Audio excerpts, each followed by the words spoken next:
kanila, kilig to the bone ang tandem ni Jomar at ni Carla.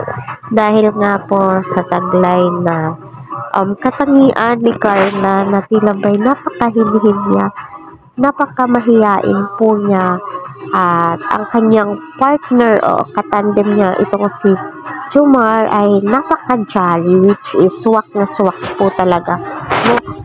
Match na match. Kaya patuloy po natin suportahan si Kalingap Rab, Kuya Val, at ang buong Team Kalingap. Huwag po natin skip ang kanilang ads para sa ganun po ay marami pa pong kababayan po natin, no? Na matulungan po nila. So, dito nga po, no? Tinuturuan po ni Jomar itong si Carlang mag-TikTok, at kitang-kita mo naman na nakatitig nga po ito si Carla kay Jomar. Ika nga po ng mga viewers ay kinikilig na po sila sa tambalan po ni Jomar. Naway. Ako rin, my God, grabe po yung kilig na ibinibigay po nila. Isa po sila sa mga stress reliever ko ngayon, maliban kay Princess Rina.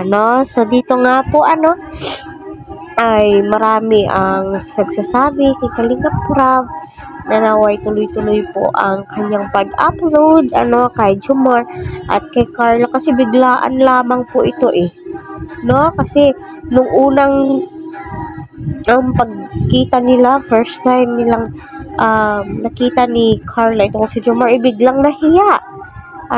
So, masasabi mong, my God, parang may something. So, ano ba yung something na yun? Which is, alam naman po natin, kahit nasabihin po natin, crush, ganito, ganyan, is paghanga po yun. Alam naman po natin, so, ito kasi, Carla ay bata pa, nag-aaral pa, prioritize niya po ang kanyang pamilya. So, ang atin lang po dito ay gabayan po siya ng buong Team Kalingap.